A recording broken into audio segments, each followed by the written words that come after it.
Everyone, मेरा नाम doctor सलोनी चड्डा है। मैं लोक नायक हॉस्पिटल में गायनेकोलॉजिस्ट थी। अब मैं सफदरजंग हॉस्पिटल में गायनी ऑन्कोलॉजिस्ट हूँ। आजकल जो है सर्वाइकल कैंसर बहुत ज्यादा होता जा रहा है। आप इसके बारे में बताएंगे कि आखिर सर्वाइकल कैंसर है क्या? बिल्कुल, सर्वाइकल कैंसर के केसेस बहुत ज़्यादा बढ़ रहे हैं।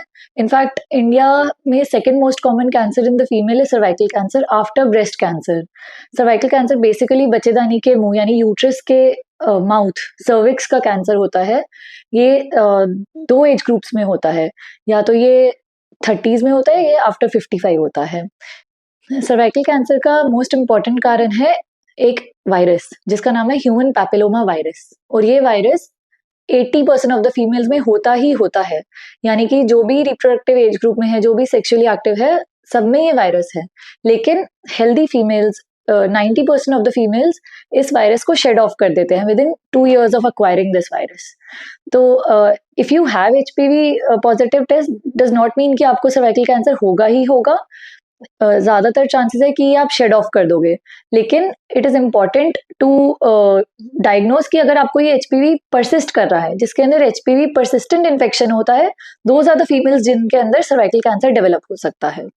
मैम, जैसे कि आपने थोड़ा सा इंग्लिश में अपनी लैंग्वेज में बताया है, तो दर्शकों को आप ये बताइए कि सर्वाइकल कैंसर उनको अगर होता है तो वो कैसे पता लगेगा, आखिर इसके सिम्टम्स क्या होंगे? बिल्कुल। अच्छा, मैं ये कहना चाहूंगी कि एक तो इसके सिम्टम्स जो है एकदम से मालूम नहीं चलेंगे, और ज्यादातर महिलाएं आती भी नहीं है फॉरवर्ड विद दी सिम्टम्स। होता क्या है कि फीमेल को पोस्ट क्वाइटल ब्लीडिंग होती है, यानी कि सेक्सुअल इंटरकोर्स के बाद थोड़ी स्पॉटिंग होना, ब्लीडिंग होना, या फिर पोस्ट मेनोपॉजल लेडीज यानी कि जिन 50 साल की उम्र से बड़ी जो महिलाएं हैं जिनकी ब्लीडिंग रुक जाती है, मेंसेस रुक जाते हैं, उसके बाद अचानक से ब्लीडिंग होना, या फिर भूरा भूरा गंदा बदबूदार डिस्चार्ज आना। तो जनरली फीमेल्स अनफॉर्चुनेटली हमारे यहाँ आती नहीं है इन सिम्टम्स के साथ, और अगर जल्दी आए तो इसकी काफी अच्छे इलाज हैं, जैसे कि सर्जरी भी है। लेकिन अगर आप मतलब जैसे महिलाएं अगर लेट स्टेज में आती है तो सर्जरी पॉसिबल नहीं होता है, तो फिर सिकाई और कीमोथेरेपी किया जाता है। मैम, जैसे आपने बताया कि डिस्चार्ज एक नॉर्मली माना जाता है, तो किस तरीके से वुमेन्स को पता लगेगा कि मुझे जो डिस्चार्ज है वो सही से हो रहा है या फिर नहीं हो रहा है? इसका कारण कैसे पता लगेगा? देखिए, डिस्चार्ज तो हर फीमेल को होता है। इसको कहते हैं फिजियोलॉजिकल डिस्चार्ज, जो कि एक वाइटिश डिस्चार्ज होता है। ये हर साइकिल में मेंसेस आने से थोड़ा सा पहले होता है। ये नॉन फाउल स्मेलिंग होता है, यानी ये बदबूदार नहीं होगा, ये थोड़ा थोड़ा ही होगा, ज्यादा नहीं होगा, और ये अपने आप में खत्म भी हो जाएगा।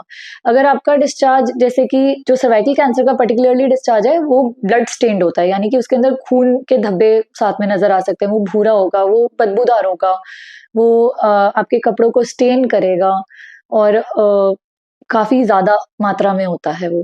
मैम, इसके स्टेजेस क्या क्या रहती है? देखिए, सर्वाइकल कैंसर के 4 स्टेजेस होते हैं। स्टेज 1 में तो ये सर्विक्स तक ही सीमित होता है, यानी बच्चेदानी के मुंह तक ही सीमित होता है। उसके बाद ये बाहर जाता है वहां से, यानी कि ये वेजाइना में जाता है, जो कि बच्चेदानी की कैनाल है, जहाँ से हमारा जहाँ से बच्चा पैदा होता है, उस उधर जाता है। फिर उसके बाद ये जाता है और आगे, मतलब कि ये पेट के अंदर फैलता है। फिर उसके बाद स्टेज 4 में ये और भी जगह फैल सकता है, यानी कि ये लंग्स में जा सकता है, लिवर में भी जा सकता है, डिस्टेंट मेटास्टेसिस ये हड्डियों में भी जा सकता है, ये ब्रेन में भी जा सकता है। इसके लिए टेस्ट क्या क्या होती इसके लिए आप स्क्रीनिंग करा सकते हैं। स्क्रीनिंग के लिए 25 साल की उम्र ऑनवर्ड्स स्क्रीनिंग जो है रिकमेंडेड है। यानी कि आप even if you are not sexually active, अगर आप एक्टिव नहीं है तो भी आप स्क्रीनिंग स्टार्ट कीजिए। जैसे कि पैप स्मीयर है, जो कि मोस्ट कॉमन है, और इसके अंदर बस हार्डली 5 मिनट लगते हैं। आपको लेटाया जाता है, बच्चेदानी के मुंह से ब्रश से सैंपल एक ग्लास स्लाइड पे लिया जाता है, और उसके सेल्स को देखा जाता है। तो इसको कहते हैं पैप स्मीयर स्टेनिंग।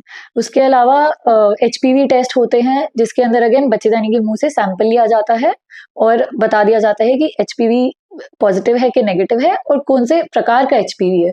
हर HPV होने का ये मतलब नहीं है कि आपको कैंसर होगा ही होगा। HPV के 100 से ऊपर प्रकार हैं, बहुत सारे टाइप्स का HPV होता है।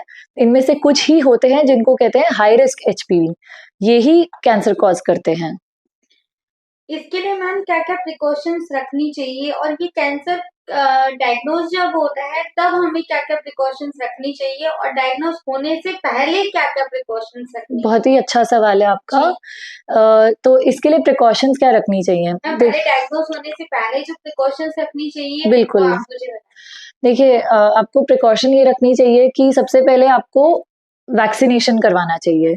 जितनी भी स्कूल गोइंग गर्ल्स हैं, जितनी भी छोटी लड़कियां हैं 9 से 14 साल की, उनको वैक्सीनेशन करवाना चाहिए।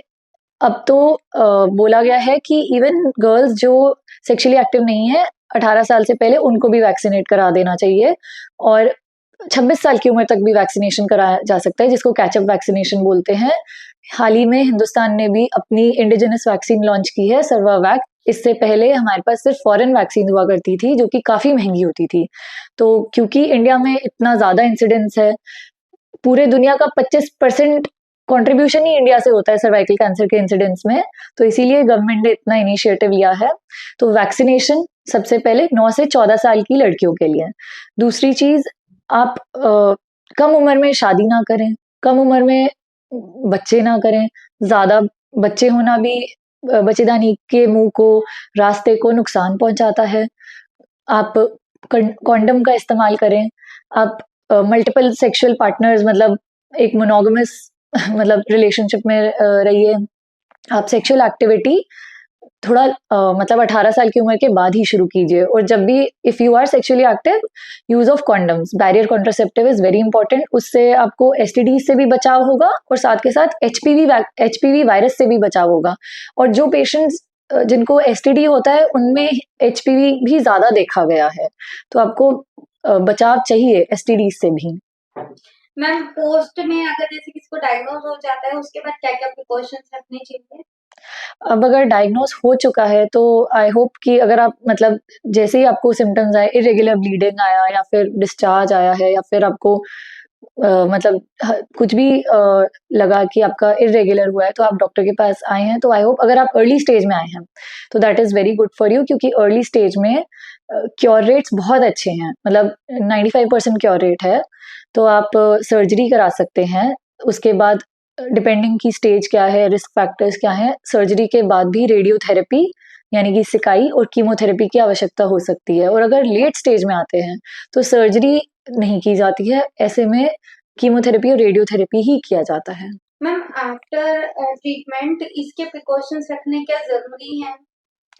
आफ्टर ट्रीटमेंट मतलब सर्जरी के बाद तो आपको सर्जरी के बाद भी हम कहते हैं कि स्क्रीनिंग कराते रहना होता है विद पैप्समियर, क्योंकि वेजाइना तो तब भी बाकी है, तो वेजाइनल कैंसर्स भी हो सकते हैं। रेकरेंस के लिए भी हमें ध्यान रखना होता है, तो इसको कहते हैं सर्वेलेंस।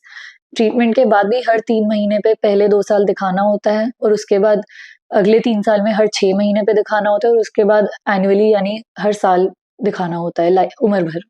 मैम, जिस तरीके से आप कह रहे हैं कि हर साल दिखाना होता है, तो क्या हम ये मान सकते हैं कि ये एक तरीके से दोबारा भी हो सकते हैं प्रॉब्लम? मतलब बिल्कुल रेकरेंस हो सकता है, और ज्यादातर रेकरेंस इलाज करने के बाद जिनको होता है वो विद इन मतलब फर्स्ट 2 इयर्स हो जाता है अगर रेकरेंस होता है।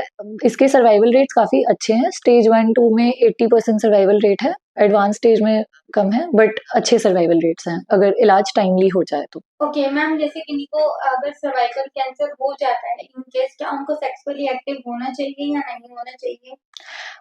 Again a very good question. लोग आते नहीं है ऐसे सवालों के साथ फॉरवर्ड। तो जिनको सर्वाइकल कैंसर हो चुका है, जैसे उनका सर्जरी भी हो चुका है, उसके बाद ऑफ कोर्स वो सेक्सुअली एक्टिव रह सकते हैं। It is a part of your life, it is a healthy part of your life. उसके लिए क्रीम्स आती हैं उसके लिए, और डायलेटर्स आते हैं जो कि यूज किए जा सकते हैं। You can be sexually active. आपको अपने डॉक्टर से कंसल्ट करना होगा, इंडिविजुअलाइज करना होगा। मैम, आजकल जो है एक लिव इन रिलेशनशिप भी चल रहा है, तो उसमें आप क्या सजेस्ट करेंगे जो लिव इन में रह रहे हैं उनको किस तरीके के प्रिकॉशंस जो हैं रखनी चाहिए कि ताकि उन्हें जो है सर्वाइकल कैंसर ना हो? जो यंग कपल्स हैं जो लिव इन रिलेशनशिप में हैं, जी। स्पेशली फॉर द फीमेल, उनको अपना ध्यान रखना होगा इन द सेंस कि अगेन उनको स्क्रीनिंग कराना चाहिए अपना time to time. Pap smear screening advised है।